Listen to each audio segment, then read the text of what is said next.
कश्मीर के नाम पे कुछ भी बिकता है, कांगड़ी से कैंसर, उस चीज से ये, बिकॉज कश्मीर इज एसोसिएटेड। इसे फेरन कहते हैं जी। मैंने ट्रेडिशनल कश्मीरी फेरन देखे हुए हैं, वो ऐसे नहीं होते। ये नए हैं या ये वो पुराना स्टाइल है? ये पुराना ही है। ये दिस इज द ओनली पुराना, यही है। अच्छा, यही है असली स्टाइल। जो नया है ना, जो यहाँ से जे वहां से जे, हाँ, वो नया आया गया मार्केट, वो नया है। वो नया। अच्छा अच्छा अच्छा अच्छा। तो कश्मीर जब आप आते हैं तो फेरन पहने हुए लोग आपको ना मिले बड़ा मुश्किल है। साल के ऑलमोस्ट 2 या 3 महीने होते थे जब लोग बिना फेरन के यहाँ मिलते थे, लेकिन अब मुझे लगता है ट्रेंड चेंज हुआ है। अब गर्मियाँ, मुझे लगता है कि गर्मी कितनी देर रहती है कश्मीर में? गर्मी 3 महीने, बस 3-4 महीने। उसके बाद आप फेरन पर दोबारा आ जाते हैं। दोबारा। फेरन की आदत ही पड़ चुकी है। ये तो आदत, ये तो कल्चर है। कांगड़ी आप लोग अभी भी यूज करते हैं? हाँ, वो तो डिस्पाइट द फैक्ट कि इतनी बार बोला गया कि कांगड़ी से कैंसर होता है, ये होता है, वो नहीं, कोई कौन सा कैंसर होता है? अब इसके पूरी जिंदगी लागा। मैंने आपको कहा ना, हाँ, कश्मीर के नाम पे कुछ भी बिकता है, कांगड़ी से कैंसर, उस चीज से ये, बिकॉज कश्मीर इज एसोसिएटेड। बाकी कुछ नहीं है, सब में है। मतलब वो दंद्र, मतलब आई डोंट नो एनीबॉडी कि जिसको कैंसर हुआ है कांगड़ी की वजह से। That is a part of our culture. So वो चाहते हैं कि फेरन भी ना पहने, कांगड़ी भी। They have a problem with our cheeks भी, आपको पता होगा था, इनके लाल गाल भी होता है, तो दे हैव अ इशू। नहीं, लेकिन मैं ये कह रहा हूँ कि मुझे वो कल्चर याद है कि जब मैं यहाँ आया था मुझे पहले लगता था कि फेरन पहनने की जरूरत नहीं है, but over a period of time मुझे समझ में आ गया कि फेरन पहने बगैर बात भी नहीं बनेगी। तो फिर फेरन पहनना शुरू किया। तो I haven't stayed much in Kashmir, ज्यादा देर तो मैं कश्मीर में नहीं रहा हूँ, लेकिन मुझे जो कश्मीर मुझे हल्का हल्का याद है, उसमें आप खनबल पॉइंट पर रुकते थे तो ठीक पॉइंट के लेफ्ट साइड में एक दुकान थी जिसके पास बड़े बेहतरीन रिश्ते और बड़े अभी भी है, बेहतरीन कबाब मिलते भी है, थे। बिल्कुल। बड़ा मशहूर था वो, बिल्कुल। वहां पर लवासे के साथ। लवासे के साथ। बिल्कुल। और दूसरा था कि दुकानें इतनी फैंसी नहीं होती थी जितनी फैंसी आजकल है। बिल्कुल सही बात। बहुत ज्यादा आबिद हैं, मस्जिदों में लोग आपको मिलते हैं, लेकिन ये लाइटें लगाने वाला कल्चर नहीं था। लेकिन चलिए, वक्त के साथ बदलाव है, तब्दीली है, लेकिन वहीं पर वो अहादीस भी है जिसमें हुज़ूर सल्लल्लाहु अलैहि वसल्लम ने फरमाया, कहा वक्त आखिर से पहले मस्जिदों को सजाया जाएगा। तो अक्सर इमाम साहब जब मस्जिद में होते हैं वो इस वाज करते हैं, वाज कुछ वन आती है दफा है सादगी के सिलसिले से। तो वो जो सादगी है, वो सादगी मुझे लगता है गहना है कश्मीर का।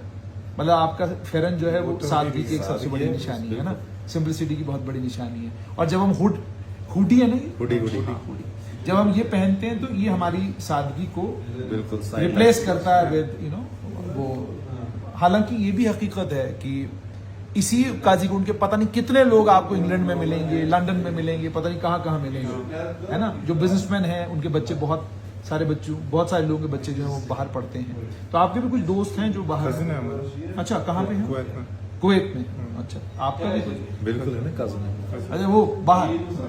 अच्छा, और क्या बदलाव ऐसा है कश्मीर में जो आपको अच्छा नहीं लगता, यार ये वाला बदलाव ठीक नहीं? ये जो नया आया ना किसी चीज में, मतलब फैशन के नाम तो क्या स्पान बासा, मतलब तो बासा ये चीज कैसे ना, ये स्वेन सैन कल्चर की हिस्ट्री ही नहीं है।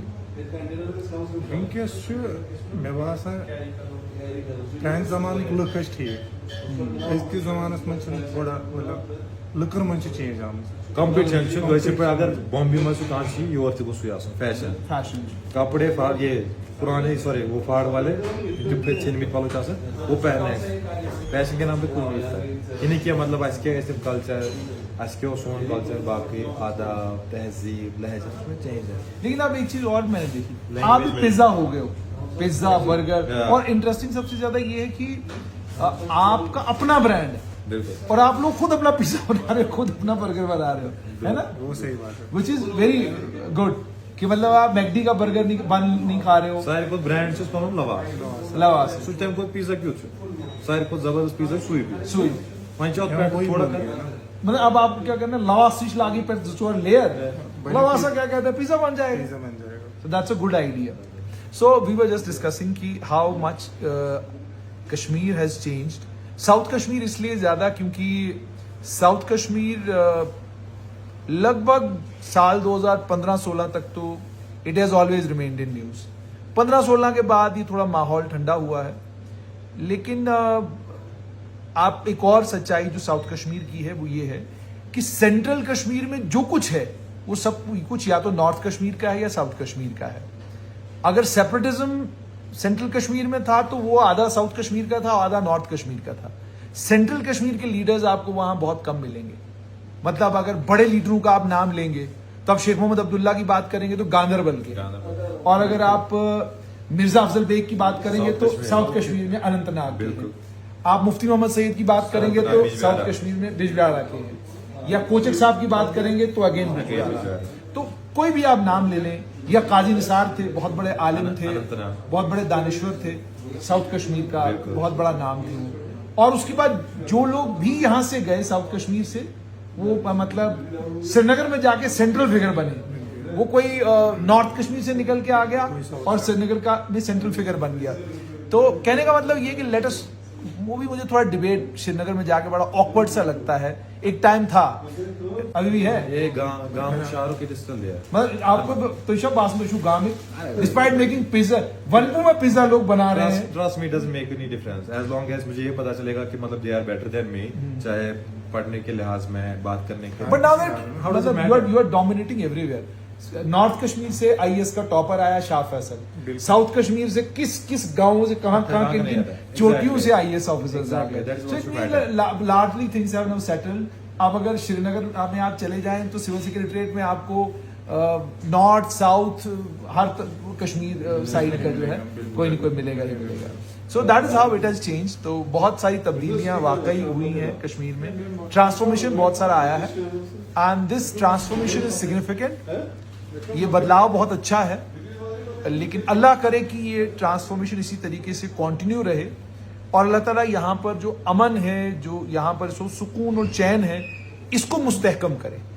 ये अमन चैन मुस्तहकम होगा तो यहाँ के नौजवानों को रोजगार भी मिलेगा और यहाँ बेरोजगारी का मसला भी नहीं होगा। और साथ में सबसे खूबसूरत बात ये कि कल्चर एंड ट्रेडिशन, आप दुनिया के किसी भी कोने में चले जाएं, अगर आपने उनकी तहजीब अपना ली तो आपके पास अपना, इसका मतलब कुछ था ही नहीं, इसलिए आपने उनका अपनाया।